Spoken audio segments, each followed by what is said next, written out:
നോമ്പ് ഇതങ്ങനെ അടുത്തടുത്ത് വന്നൂലേ. ഇനി കുറച്ച് ദിവസങ്ങൾ കൂടി ഉള്ളൂ. എൻ്റെ മുഴുവനായിട്ടുള്ള ക്ലീനിങ്ങോ പരിപാടികളോ ഒന്നും കഴിഞ്ഞിട്ടില്ല. എനിക്കിൻ്റെ കാര്യമായിട്ടുള്ള ടെൻഷൻ എന്ന് പറയുന്നത് മുകൾ നില ക്ലീൻ ചെയ്യുക എന്നുള്ളതാണ്. മൊത്തത്തിൽ അലമ്പായി കിടക്കണം. അപ്പോൾ ഇന്ന് അതിനുള്ള ഒരു ഒരുക്കം കേട്ടോ. അപ്പോൾ ഞാൻ ഈ തലേന്ന് വിചാരിച്ച് വെച്ചതുകൊണ്ട് തന്നെ രാവിലെ പുട്ടും കടലക്കറിയൊക്കെ ഉണ്ടാക്കാൻ വിചാരിച്ച് കടല വെള്ളത്തിലിട്ട് വെച്ചിട്ടുണ്ടായിരുന്നു. പുട്ട് വേഗം രാവിലെ ചൂടാം എന്നൊക്കെ വിചാരിച്ചു. പക്ഷേ രാവിലെ എണീറ്റപ്പോൾ എൻ്റെ മനസ്സിൽ മുഴുവൻ ഈ ക്ലീനിങ് മൊത്തത്തിലാണ്. ഞാൻ ഇന്നിപ്പോൾ ആ റൂം നന്നാക്കാം, ഈ റൂം നന്നാക്കാം, ഇന്ന് അങ്ങനെയൊന്നുമില്ല, മൊത്തം അങ്ങോട്ട് ക്ലീൻ ആക്കാമെന്ന് വിചാരിച്ചു. അപ്പോൾ എനിക്ക് ആ ഒരു പിന്നെ മനസ്സിൽ മുഴുവൻ അതായതുകൊണ്ട് തന്നെ പെട്ടെന്ന് പുട്ടുണ്ടാക്കാനും കടലക്കറി ഉണ്ടാക്കാനും അങ്ങനെയൊന്നും എനിക്ക് തോന്നിയില്ല കേട്ടോ. ഞാൻ വേഗം കടല വെള്ളത്തിലിട്ടതുകൊണ്ട് അത് വേഗം കഴുകി അടുപ്പത്ത് വെച്ചു. പിന്നെ നമ്മുടെ സ്ഥിരം പരിപാടിയായ പെട്ടെന്ന് ചൂടാൻ പറ്റിയ നമ്മുടെ സീദോശ തന്നെ ഉണ്ടാക്കാമെന്ന് വിചാരിച്ചു. അങ്ങനെ ഞാനിത് ചുട്ടുകൊണ്ട് നിൽക്കുമ്പോൾ നമ്മളെ ഹെൽപ്പ് ചെയ്യാനുള്ള ആളൊക്കെ എത്തിയിട്ടുണ്ട്. ഞങ്ങൾ രണ്ടാളും കൂടിയാണ് അവിടെ നന്നാക്കുന്നത്. അപ്പോൾ അവിടെ നന്നാക്കാൻ നോമ്പൊക്കെ വരികയല്ലേ, അപ്പോൾ നന്നാക്കാമെന്ന് വിചാരിച്ചിട്ട് 2 ആഴ്ചയായിട്ട് ഞാൻ മുകളിലേക്ക് അങ്ങനെ എന്താ പറയുക കൂടുതൽ ചൂലും പാളൊക്കെ ആയിട്ട് പോയിട്ടില്ല കേട്ടോ. തുടക്കാനൊന്നും പോയിട്ടില്ല. പിന്നെ സ്റ്റിച്ച് ചെയ്യാൻ കയറുമ്പോൾ അവിടെയുള്ള വെട്ടസ്റ്റും കാര്യങ്ങളൊക്കെ ഒന്ന് അടിച്ചു വാരിയിടും എന്നല്ലാതെ നനച്ച് തുടക്കുക അങ്ങനെയൊന്നും ചെയ്തിട്ടുണ്ടായിരുന്നില്ല. പിന്നെ ആരും അവിടെ ഉപയോഗിക്കാത്തതുകൊണ്ടും അങ്ങനെ വലിയ പ്രശ്നമില്ലല്ലോ. അപ്പോൾ ഇതേതായാലും നോമ്പ് വരുന്നുണ്ടല്ലോ, അപ്പോൾ എന്തായാലും ക്ലീൻ ചെയ്യണമല്ലോ എന്ന് വിചാരിച്ചിട്ടാണ് ഇങ്ങനെയൊക്കെ നിൽക്കുന്നത് കേട്ടോ. അപ്പോൾ ഇന്നിപ്പോൾ അതൊക്കെ ഒന്ന് മൊത്തത്തിൽ ചെയ്യാണ്. അപ്പോൾ എനിക്ക് ഇന്ന് ചെയ്ത് കഴിഞ്ഞപ്പോൾ ഭയങ്കര സമാധാനമൊക്കെ ഉണ്ട്. എന്തായാലും അതാണ് നമ്മുടെ ഇന്നത്തെ ഒരു വീഡിയോ. ഞാനത് എന്താ പണികളൊക്കെ ഉള്ളതുകൊണ്ട് ഉച്ചക്കത്തേക്കുള്ള ചോറ് വരെ പെട്ടെന്ന് റെഡിയാക്കണം. അപ്പോൾ ചോറ് ഞാൻ അടുപ്പത്ത് ഇട്ടിട്ടുണ്ട്. അതിനൊപ്പം തന്നെ നമ്മുടെ ദോശ ചൂടുന്നുണ്ട്, കടലക്കറിയുടെ വേവിച്ച് വെച്ചിട്ടുണ്ട്. അപ്പോൾ ഇതും മദ്രസിട്ട് വന്ന് വേഗം ഒക്കെ അതൊക്കെ കൊടുത്തു ഓളെ പറഞ്ഞയച്ചിട്ട് വേണം എനിക്ക് അങ്ങോട്ട് ചെല്ലാനായിട്ട്. കുറച്ച് കാര്യങ്ങളൊക്കെ ഞാൻ ഇങ്ങനെ പറഞ്ഞു കൊടുത്തിട്ടുണ്ട് ചെയ്യാനുള്ള. അപ്പോൾ അതൊക്കെ ഇങ്ങനെ അവിടെ ചെറിയ കാര്യങ്ങളൊക്കെ അവിടെ പണി നടക്കുന്നുണ്ട് കേട്ടോ. ഇതും മുന്നേ പറഞ്ഞാൽ എൻ്റെ ഹസ്ബൻഡിനുള്ള ഫുഡൊക്കെ എടുത്ത് കൊടുത്തിട്ട് ഞാനാണ് പോകാമെന്ന് വിചാരിച്ചു. ചോറ് വെച്ചിട്ടുണ്ട്. ഇനി മീനാണെങ്കിൽ ഇന്നലെ നമ്മൾ മസാല തേച്ചിട്ട് അത് ഫ്രിഡ്ജിലുണ്ട്. അപ്പോൾ ഞാൻ അതുണ്ടല്ലോ, പിന്നെ എന്തെങ്കിലും കറി ചെറുതായിട്ടൊരു കറി ഉണ്ടാക്കാം എന്നൊക്കെ വിചാരിച്ചിട്ട് തട്ടിക്കൂട്ട് പരിപാടികളൊക്കെയാണ് പ്ലാൻ ചെയ്യുന്നത്.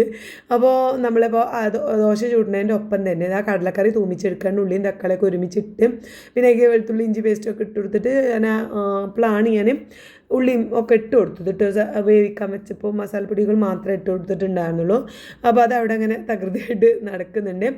പിന്നെ മുകളിലത്തെ കഥ പറയുകയാണെങ്കിൽ കുറേ സ്റ്റിച്ച് ചെയ്ത തുണികളും കാര്യങ്ങളൊക്കെ ഉണ്ട്. പിന്നെ ഒരു ബെഡിൽ ഞാനിവിടെ നമ്മൾ അലക്കിയതൊക്കെ ഇങ്ങനെ മടക്കി വെച്ച് മുകളിൽ അങ്ങനെ കൊണ്ട് വെച്ചിട്ടുണ്ട്. അലമാരയിലൊക്കെ അങ്ങോട്ട് വെച്ചിട്ടില്ല. അപ്പം കുറച്ച് പണികൾ ഞാൻ തന്നെ ചെയ്യേണ്ടതായിട്ടുള്ള കുറച്ച് പണികളുണ്ടല്ലോ, അതൊക്കെ അവിടെ ഉണ്ട്. അപ്പോൾ ഞാൻ ഇപ്പോൾ കയറി ചെന്നപ്പം ഒരു റൂമിൻ്റെ പണികൾ ഏകദേശം തീർന്നിട്ടുണ്ട് കേട്ടോ. കട്ടിലൊക്കെ ഇങ്ങോട്ട് നീക്കിയിട്ട് അവിടെ ജനവാതിലൊക്കെ തുറന്നിട്ട് മാറാലും കാര്യങ്ങളൊക്കെ തട്ടി ജനവാതിലൊക്കെ തുടച്ച് ഏകദേശം ഈ റൂം സെറ്റായിട്ടുണ്ട്. പിന്നെ ബെഡിലുള്ള ഈ കുറച്ച് സാധനങ്ങൾ ബെഡൊക്കെ നല്ല ഉണങ്ങിയ കഷ്ണം കൊണ്ട് തുടച്ചെടുക്കും എടുത്തിട്ടുണ്ട്. എനിക്ക് കാര്യമായിട്ട് ചെയ്യാനുള്ള ഭാഗം എന്ന് പറഞ്ഞാൽ ഈ മെഷീൻ വെച്ച ഭാഗമാണ് എനിക്ക് പണിയുള്ളത്. കാരണം ഇതൊക്കെ ഞാൻ തയ്ക്കാനുള്ള തുണികളും കാര്യങ്ങളൊക്കെയാണ്.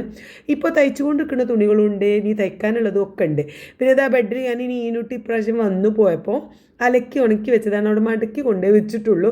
അതൊക്കെ അലമാറയിലേക്ക് വെക്കാൻ ഇങ്ങനെയുള്ള പണികളൊക്കെ ഉണ്ട്. പിന്നെ ഞാൻ അലമാറ നന്നാക്കാൻ വേണ്ടിയിട്ട് കുറച്ച് കണ്ട് വലിച്ചിട്ടും ചെയ്തിട്ടുണ്ടായിരുന്നു കേട്ടോ. അപ്പം ഇടയ്ക്കൊരു തോന്നലാണ്, അപ്പോൾ ഒന്ന് നന്നായിട്ട് കണ്ട് വലിച്ചിടും.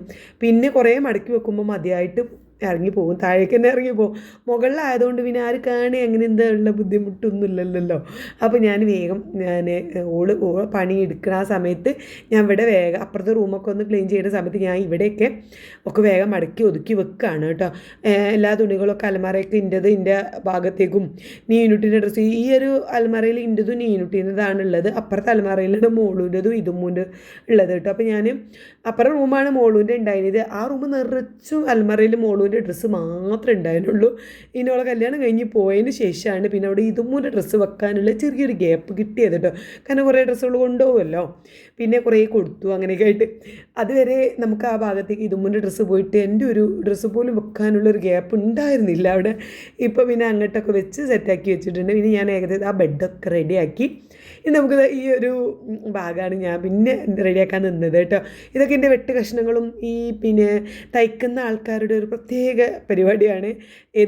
എല്ലാ വെട്ട് കഷ്ണങ്ങളും എടുത്തു വെക്കും. ചിലപ്പോൾ ഇതൊന്നും ഉപയോഗിക്കില്ല, കൊല്ലങ്ങളായിട്ടുള്ള വെട്ട് കഷ്ണം എൻ്റെ അടുത്തുണ്ട് കേട്ടോ.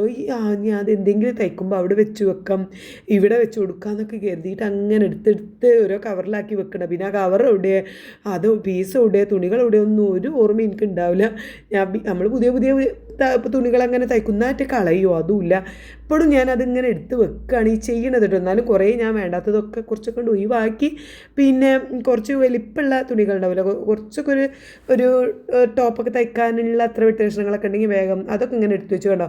ചെറിയ ചെറിയ പീസാണ് ഇതൊക്കെ, എവിടെയെങ്കിലുമൊക്കെ വെച്ച് കൊടുക്കാമെന്ന് കരുതിയിട്ട് അങ്ങനെ എടുത്ത് വെക്കണതാട്ടോ. പിന്നെ ഐറൂസിന് ഞാൻ എന്തെങ്കിലും ഷർട്ട് തയ്ക്കാമല്ലോ, എവിടെ ഐറൂസിനൊക്കെ തയ്ക്കണം എന്ന് ചോദിച്ചാൽ 4-5 തുണി ഞാൻ മാറ്റി വെച്ചിട്ടുണ്ട്. പക്ഷേ ഇതുവരെ ഞാൻ ഓന് തയ്ച്ച് കൊടുത്തിട്ടില്ല കേട്ടോ. എപ്പോഴായാലും ഓന് പുതിയത് വാങ്ങും, ഡ്രസ്സ് ടീഷർട്ടോ ഷർട്ടോ ഒക്കെ വാങ്ങാമെന്നല്ല, അത് തയ്ക്കണ പരിപാടിയൊന്നുമില്ല.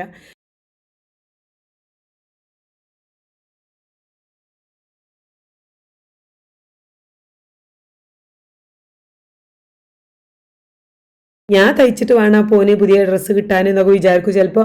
പിന്നെ പുതിയത് വാങ്ങിയ പോലെ നല്ല ടീഷർട്ടുകൾ, എനിക്ക് ഓനാണെങ്കിൽ ടീഷർട്ടുകൾ ഇങ്ങനെ ഇടുന്നതാണ് ഇഷ്ടം. അപ്പോൾ ഞാൻ അങ്ങനെ തയ്ക്കാതെ ഇങ്ങനെ വെക്കും. ഒരു മൂടാണ് കേട്ടോ തയ്ക്കാനും കാര്യങ്ങളൊക്കെ. ചില നേരത്തെ ഞാൻ ഇരുന്ന് അങ്ങോട്ട് തയ്ക്കും, ചില പിന്നെ ഒരു ആ ഭാഗത്തേക്കേ നോക്കൂല.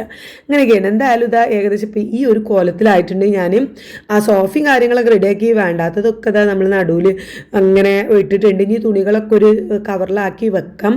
പിന്നെ ഇതൊക്കെ ഇനി ക്ലീൻ ചെയ്യാനുണ്ട്. ഇതെന്താ വെച്ചാൽ നൂലും സംഭവങ്ങളൊക്കെയാണ് ഇപ്പോൾ ഒക്കെ അതീ കണ്ടിട്ടതാണ് കേട്ടോ. ഇനി അതൊക്കെ നമുക്ക് വൃത്തിയിൽ ഇങ്ങനെ അടുക്കി പൊറുക്കി വെക്കാമെന്ന് കരുതി ആദ്യം വലിയ വലിയ ക്ലീനിങ് പരിപാടികളൊക്കെ കഴിഞ്ഞോട്ടെ എന്ന് കരുതി ഇവിടെയൊക്കെ എല്ലാം നമുക്ക് ആവശ്യമുള്ളതൊക്കെ മേശപ്പുറത്തൊക്കെ അങ്ങനെ വെച്ചിട്ടുണ്ട്. ആവശ്യമില്ലാത്ത തുണിയൊക്കെ ഞാൻ നിലത്തേക്ക് അങ്ങനെ ഇട്ടിട്ടുണ്ട് കേട്ടോ. അപ്പം ഞാനിതവിടെ ഇങ്ങനെയുള്ള കുഞ്ഞു കുഞ്ഞു പണികൾ എടുത്ത് ഇങ്ങനെ നിൽക്കുകയാണ്. പിന്നെ ഇത് ഞാൻ തന്നെ ചെയ്യണമല്ലോ, കാരണം ഇൻ്റെത് നമുക്ക് തന്നെയല്ലേ മനസ്സിലാവുള്ളൂ. അപ്പോൾ അങ്ങനത്തെ കാര്യങ്ങളൊക്കെ ഞാൻ ചെയ്തു.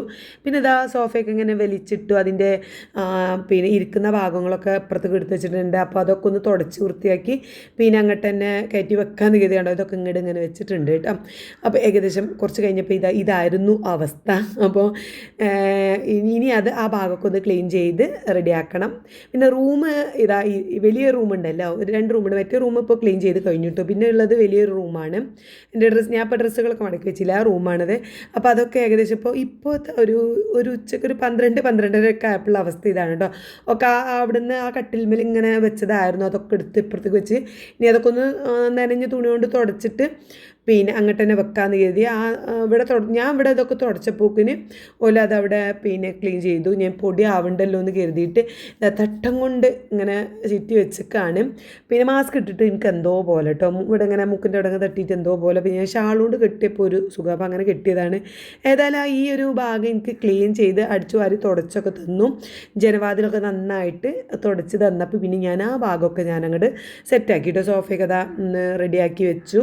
പിന്നെ തുണികളൊക്കെ ഞാൻ കവറുകളിലാക്കിയിട്ട് ഏതൊക്കെ കവറുകളിലാണ് ഏത് തുണിയൊക്കെ ഞാനിങ്ങനെ മനസ്സിൽ ആലോചിച്ച് വെച്ച് അങ്ങനെ സെറ്റാക്കി വെച്ചു. ഏകദേശം നല്ല വൃത്തിയാക്കി. എന്നാലും നമുക്ക് പിന്നെ അങ്ങനെ ആക്കും പോലെ ഓരോ കവറുകളൊക്കെ റെഡിയാക്കാമല്ലോ എന്ന് കരുതി. അങ്ങനെ ഞാൻ കുറച്ച് പണികൾ തീർത്തി ഏകദേശം ഒരു 12:30 ആയപ്പോൾ ബാങ്കൊക്കെ കൊടുക്കുന്ന സമയമായപ്പോൾ ഞാൻ വേഗം കറി ഉണ്ടാക്കട്ടെ എന്ന് കരുതി. കാരണം എൻ്റെ ഹസ്ബൻഡ് വരുമ്പോൾ മൂപ്പർക്ക് പള്ളി കഴിഞ്ഞ് വരുമ്പോൾ ഫുഡ് വേണ്ടി വരും. അപ്പോൾ ഞാൻ വെണ്ടക്ക കറി ഉണ്ടാക്കാമെന്ന് കരുതി വെണ്ടക്ക മുളക് ഇട്ടു. പിന്നെ മീൻ ഇന്നലെ ഞാൻ പറഞ്ഞല്ലോ നേരത്തെ മസാല തേച്ച് വെച്ചിട്ടുണ്ടായിരുന്നു, അത് പൊരിച്ചെടുക്കുക. എത്ര മാത്രമേ ചെയ്യുന്നുള്ളൂ. പിന്നെ പപ്പടം പൊരിക്കാമെന്ന് കരുതി. വേറെ ഒന്നും ഉണ്ടാക്കുന്നൊന്നുമില്ല കേട്ടോ, എത്ര തന്നെ ഞാൻ ചെയ്യുന്നുള്ളൂ.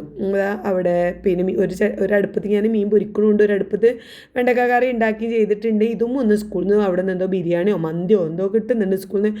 അപ്പോൾ ഓളെ മെസ്സേജ് വന്നിട്ടുണ്ടായിരുന്നു കുട്ടികൾക്ക് പ്ലേറ്റ് കൊടുത്തേക്കണം എന്നൊക്കെ പറഞ്ഞിട്ട്. അപ്പോൾ ഓൾ ഓൾറെഡി ഇന്ന് ഉച്ചയ്ക്ക് ചോറ് വയ്ക്കാൻ വരുന്നില്ല കേട്ടോ. അതുകൊണ്ട് ഇനി പിന്നെ മൂപ്പർക്കുള്ള ഫുഡൊക്കെ ഞാൻ എടുത്തു വെച്ചു. ഇനി അതിൻ്റെ ഇടയിൽ ഞങ്ങൾ താഴേക്ക് ഇറങ്ങി വന്ന് ബ്രേക്ക്ഫാസ്റ്റൊക്കെ കഴിച്ചിട്ടുണ്ടായിരുന്നു കേട്ടോ. ഫുഡൊക്കെ അങ്ങനെ കഴിക്കുന്നുണ്ട്. ഞാൻ ലൈം ജ്യൂസ് ഉണ്ടാക്കിയിട്ട് അങ്ങനെ അതൊക്കെ കൂടി കൊടുത്തിട്ടുണ്ടായിരുന്നു. അങ്ങനെ പണികളൊക്കെ നടക്കുന്നുണ്ടായിരുന്നു. ഏതായാലും ഞാൻ ഉച്ചയ്ക്ക് ഫുഡൊക്കെ റെഡിയാക്കി എൻ്റെ ഹസ്ബൻഡിന് ഫുഡൊക്കെ കൊടുത്ത് മുകളിലേക്ക് വന്നപ്പോഴേക്കും ഈ റൂമിൻ്റെ കലാപരിപാടികൾ കഴിഞ്ഞിട്ടുണ്ടായിരുന്നു കണ്ടോ. താഴ്ഭാഗം വരെ കട്ടിൻ്റെ ചോട് വരെ നല്ല അടിപൊളിയാക്കി വൃത്തിയാക്കി അടിച്ചു വാരി തുടച്ച് നല്ല വെട്ടി തിളങ്ങുന്നുണ്ടായിരുന്നു. നല്ല വൃത്തിയിൽ തന്നെ ക്ലീൻ ചെയ്ത് വെച്ചിട്ട് ഒക്കെ അപ്പുറത്തേക്ക് നമ്മൾ എവിടെയാണോ വെച്ചിട്ടുണ്ടായിരുന്നത് അങ്ങോട്ട് വെച്ചിട്ടുണ്ടായിരുന്നേ. പിന്നെ ഇതാ ഈ റൂം കണ്ടോ, ഈ റൂം നേരത്തെ തന്നെ ക്ലീൻ ചെയ്ത് വെച്ചിട്ടുണ്ട്. പിന്നെ ഈ കവറുകൾ മാത്രമേ ഉള്ളൂ, അതൊക്കെ ഇനി എനിക്ക് സാവധാനം ഇങ്ങനെ എടുത്ത് വെച്ചാൽ മതിയല്ലോ. അപ്പോൾ അതൊക്കെ ഇങ്ങനെ അവിടെ തന്നെ ഉണ്ട്. അപ്പോൾ ഈ 2 റൂമും അടിപൊളിയായി ക്ലീൻ ചെയ്തു. ഇനിയിപ്പോൾ ആ ഹാള് പിന്നെ അതേപോലെ പുറത്തത്തെ ആ ഒരു ബാൽക്കണി ഉള്ളൂ, ബാൽക്കണിയും ക്ലീൻ ചെയ്ത് വെച്ചിട്ടുണ്ട്. ഇനി ഇതാ ഈ റൂം കുറച്ച് കുഞ്ഞു കുഞ്ഞു പരിപാടികളേ ഉള്ളൂ കേട്ടോ. മാറാല തട്ടിയിട്ടും മാകുന്നതിലൊക്കെ ഇങ്ങനെ ആകെ ചള്ളിബിള്ളിയായി കിടക്കണ്. ബാത്റൂം കഴുകാനുണ്ട്. ഇത്രയും കൂടി പണികളുണ്ട്. ഇപ്പം ഇന്നത്തെ ഒരു ദിവസം കൊണ്ട് തന്നെ നമ്മുടെ മുകൾ നില മൊത്തത്തിൽ അങ്ങോട്ട് ക്ലീൻ ചെയ്ത് കഴിഞ്ഞു. ഇത് കഴിഞ്ഞപ്പോഴാണ് ഒന്നുമോ എന്തൊരു സമാധാനം. ഏതായാലും ഞാൻ ഈ ഒരു നമ്മുടെ പുറത്തേക്കുള്ള ബാൽക്കണിയും കൂടി കാണിച്ചു തരാം. കണ്ടോ, നിലമൊക്കെ നല്ല വൃത്തിയാക്കി. ഇവിടെ കുറച്ച് പൊടിയും കാര്യങ്ങളൊക്കെ കുറച്ചെല്ലാം അത്യാവശ്യം നല്ല പൊടി ഉണ്ടായിരുന്നു. കാരണം ഞാൻ പറഞ്ഞില്ല 2 ആഴ്ച ആയിട്ട് ഇങ്ങോട്ടൊന്നും നോക്കിയിട്ടുണ്ടായിരുന്നില്ല. അങ്ങനത്തെ നമ്മുടെ വീടിൻ്റെ മുകൾ നിലത്തെ പണികളൊക്കെ കഴിഞ്ഞു. പിന്നെ നമുക്ക് ഹെൽപ്പ് ചെയ്യാൻ വന്ന ആളൊക്കെ പോയി. ആ ഒരു 10 മിനിറ്റിൻ്റെ ഉള്ളിൽ തന്നെ മോളും ഐറോസ് വന്നിട്ട് പ്രതീക്ഷിക്കാതുള്ള വരവേന്നു. മോളൊരു ഹസ്ബൻഡിന് ഇവിടെ അരീക്കോട് വരേണ്ട ആവശ്യമുണ്ട്. അരീക്കോട് വന്നിട്ട് അവർക്ക് കോഴിക്കോട് പോകേണ്ട ആവശ്യമുണ്ട്. അവിടെ എന്തോ ബിസിനസ്സിൻ്റെ കാര്യങ്ങൾക്കും ആവശ്യത്തിനൊക്കെ ആയിട്ട് കോഴിക്കോട് പോകേണ്ട ആവശ്യമുണ്ട്. അപ്പോൾ രാത്രി ലേറ്റായിട്ടേ വരുള്ളൂ. ഇപ്പോൾ വരുന്ന സമയം ഒരു 5 മണിയൊക്കെ ആയിട്ടുണ്ട് കേട്ടോ. നമ്മൾ പണിയൊക്കെ കഴിഞ്ഞ് ഒന്ന് റിലാക്സ് ആയിട്ട് ഇരിക്കുന്നു. അപ്പോൾ എനിക്ക് വലിയ പണിയൊന്നുമില്ല, ഞാൻ അധികം പണിയൊന്നും എടുത്തിട്ടില്ല. ഞാൻ കുക്കിങ്ങും പിന്നെ ചെറിയ ചെറിയ കുഞ്ഞു കുഞ്ഞു പണികളൊക്കെ എടുത്തിട്ടുള്ളൂ. അപ്പം പിന്നെ ആ സമയത്താണ് ഇവരുടെ വരവ്. അപ്പോൾ എന്തായാലും ഐറൂസ് ആണെങ്കിൽ വന്ന പാടെ ഇതാ ഓൻ്റെ സ്ഥലത്ത് പോയി ഇരിക്കേണ്ട ഓൻ്റെ വേഷമാണല്ലോ അത്. ഇതുവരെ അത് അവിടെ നിന്ന് എടുത്ത് വെച്ചിട്ടില്ല. അതെന്താ വെച്ചാൽ ഞാൻ പറഞ്ഞില്ല, കോണിൻ്റെ സ്റ്റെപ്പ് നമ്മളെ സ്റ്റെയർ കേസിൻ്റെ താഴെയായിട്ട് ചെരുപ്പൊക്കെ വെക്കാൻ ഈ ഒരു സ്റ്റാൻഡ് വെച്ചിട്ട് ചെരുപ്പ് വെക്കാമെന്ന് കരുതി. അപ്പം ഓരോരോ പണികൾ ഇങ്ങനെ നമ്മൾ ഓരോ ഭാഗം ഇങ്ങനെ ക്ലീൻ ചെയ്ത് കൊടുക്കുകയാണല്ലോ. അപ്പോൾ നമ്മൾ ആ സ്റ്റെയർ കേസിൻ്റെ ആ ഒരു സൈഡ് നന്നാക്കുമ്പോൾ അത് അങ്ങോട്ട് വെച്ചിട്ട് സെറ്റാക്കാം എന്നൊക്കെയായിരുന്നു വിചാരിച്ചിട്ടുണ്ടായിരുന്നു. പക്ഷേ അതിനൊന്നും ഗ്യാപ്പ് കിട്ടിയിട്ടുണ്ടായിരുന്നില്ല. അപ്പോൾ ഇത് ഇവിടെ തന്നെ, ഈ സാധനം ഇവിടെ തന്നെ ഉണ്ട് കേട്ടോ. ഐറൂസാണേ വന്ന പാടെ അതിമേലട് കയറിയിരുന്നു. അപ്പം ഞാൻ ഇന്നിവിടെ നമ്മുടെ മുകൾ നിലയൊക്കെ ക്ലീൻ ചെയ്യാനെന്ന് പറഞ്ഞപ്പം എന്തായാലും ക്ലീനിങ് പരിപാടിയൊക്കെ കഴിഞ്ഞതിൽ നമുക്കൊന്ന് കണ്ടു നോക്കാം എന്നൊക്കെ പറഞ്ഞ് ഞാനും മോളും എൻ്റെ ഹസ്ബൻഡൊക്കെ മുകൾക്ക് പോവാണ് കേട്ടോ. അപ്പോൾ ഐറൂം വരുന്നുണ്ട് എന്ന് അവനെ വെയിറ്റ് ചെയ്ത് ഇങ്ങനെ നിൽക്കണം കണ്ടോ. ഇങ്ങോട്ട് നോക്കുമ്പോൾ തന്നെ എൻ്റെ നിലയൊക്കെ ഇങ്ങനെ വെട്ടി തുടങ്ങും. എനിക്ക് ഭയങ്കര സന്തോഷം കേട്ടോ. നമുക്കിത് ഇവിടെ ഇങ്ങനെ എന്താ പറയുക, അങ്ങനെ ഇങ്ങനെ കിടക്കുമ്പോൾ നമുക്ക് ഒരു സമാധാനം ഉണ്ടാവില്ലല്ലോ. നോമ്പിന് വേണ്ടിയിട്ട് അങ്ങോട്ട് മൊത്തം വീടാൻ ക്ലീൻ ചെയ്യുമ്പോൾ നമ്മളെ മനസ്സും അതേപോലെ അങ്ങോട്ട് ഒരു സമാധാനം കിട്ടാനുണ്ട് ഇല്ലേ. കണ്ടോ, എനിക്കിപ്പോൾ ഈ ഭാഗമൊക്കെ അടിപൊളിയായിട്ട് ക്ലീൻ ചെയ്തിട്ടുണ്ട്. ഇവിടെ വരുമ്പോൾ തന്നെ ഇപ്പോൾ ഭയങ്കര പോസിറ്റീവ് വൈബ് കേട്ടോ. എല്ലാ മുക്കും മൂലയും ജനവാതിലും എല്ലാ ഭാഗങ്ങളും തുടച്ച് വൃത്തിയാക്കിയിട്ടുണ്ട്. ഇനി എവിടെയും വെള്ളം തട്ടാത്ത സ്ഥലമല്ല. നമ്മളെ റാക്കിൻ്റെ മുകളിലൊക്കെ അടിച്ചു വാരി ഇപ്പോൾ എല്ലാം ചെയ്തിട്ടുണ്ട് കേട്ടോ. കട്ടിന് ചോടൊന്നും ഒരു പൊടി പോലും ഇല്ല. ഇനി ഇതേപോലെ ഇങ്ങനെ മെയിൻറ്റെയിൻ ചെയ്ത് പോകണമെന്നാണ് എൻ്റെ പ്ലാന്. അപ്പം പിന്നെ സ്റ്റിച്ച് ചെയ്തങ്ങോട്ട് ഇറങ്ങാതെ എല്ലാം ക്ലീനാക്കി പോകണം എന്നൊക്കെ വിചാരിക്കുന്നുണ്ട്. ഇനി മുൻഭാഗം കൂടി ഞാൻ കാണിച്ചു തരാം. മുൻഭാഗം നമ്മൾ നേരത്തെ കാണിച്ചില്ല, എന്നാലും മോളിങ്ങനെ വാതിലൊക്കെ തുറന്ന് എല്ലാ ഭാഗങ്ങളും നോക്കിയപ്പോൾ ഒന്ന് ഞാൻ അപ്പോൾ വീഡിയോ എടുത്തതാണ് കേട്ടോ. കാരണം ഇങ്ങോട്ടൊക്കെ വന്നിട്ട് കുറേ ആയി. മോളായാലും ഇങ്ങോട്ടൊന്നും വരലില്ല കേട്ടോ. ഒക്കെ എല്ലാവരും താഴെയിൽ അങ്ങോട്ട് കിടന്ന് കുത്തിമറിയാന്നല്ലാതെ മോൾക്ക് ആരും ഇങ്ങോട്ട് കയറി വരാറില്ല. അപ്പോൾ ഞങ്ങൾ ഇവിടേക്ക് വന്നപ്പോൾ പിന്നെ കുറച്ച് നേരം ഇവിടേക്ക് ഇങ്ങനെ കാറ്റുകൊണ്ടിരുന്നു, കുറച്ച് നേരം സംസാരിച്ച് അങ്ങനെ ഇരുന്നു. ഇനിയിപ്പോൾ നമുക്ക് ഇവിടേക്കൊന്ന് വൈപ്പാക്കി എടുക്കണം. അതൊക്കെ കഴിഞ്ഞ് പിന്നെ ഞങ്ങളൊരു ഇറാനി ചായയൊക്കെ കുടിക്കാൻ പോയിട്ടുണ്ടായിരുന്നു. അത് ഞാൻ പുറത്തൊക്കെ പോയതുകൊണ്ട് ഷോർട്സ് ആയിട്ടാണ് എടുത്തിട്ടുള്ളത്. ഷോർട്സ് നാളെ എന്തായാലും വരും കേട്ടോ. പിന്നെ അത് കഴിഞ്ഞ് ഒരു 10-11 മണിയായപ്പോഴേക്കും മോളുവിൻ്റെ ഹസ്ബൻഡ് വിളിച്ചതാണ്. ഞങ്ങൾ ഇവിടെ എത്താനായി റെഡിയായി നിൽക്കുന്നതൊക്കെ പറഞ്ഞ് ഞാൻ ഐറൂസിന് ഫുഡൊക്കെ കൊടുത്തു, ഒന്ന് മേലൊക്കെ കഴുകി ഡ്രസ്സൊക്കെ മാറ്റി സുന്ദര കുട്ടപ്പനാക്കിയിട്ടുണ്ട്. അങ്ങനെ അതാ ഞങ്ങൾ പുറത്തിറങ്ങി ഇങ്ങനെ നിൽക്കുകയാണ് കേട്ടോ. നല്ലോണം ലേറ്റ് ആയതുകൊണ്ട് തന്നെ വീട്ടിൽ കയറുന്നില്ല. അപ്പോൾ തന്നെ പോവും അവ ഒരുങ്ങി നിൽക്കുന്നതൊക്കെ പറഞ്ഞ് അങ്ങനെ ഇങ്ങനെ നിൽക്കണം. അപ്പോൾ തന്നെ ഞങ്ങൾ 10 മിനിറ്റ് നിന്നിട്ടുള്ള അപ്പോഴേക്കും മോളുവിൻ്റെ ഹസ്ബൻഡ് വന്നു. പിന്നെ അവരെ കൊണ്ടുപോയിട്ടോ. പിന്നെ എനിക്കധികം വീഡിയോ എടുക്കാനൊന്നും പറ്റിയില്ല. അപ്പോൾ ഇതൊക്കെയാണ് ഇന്നത്തെ ഒരു വിശേഷങ്ങൾ.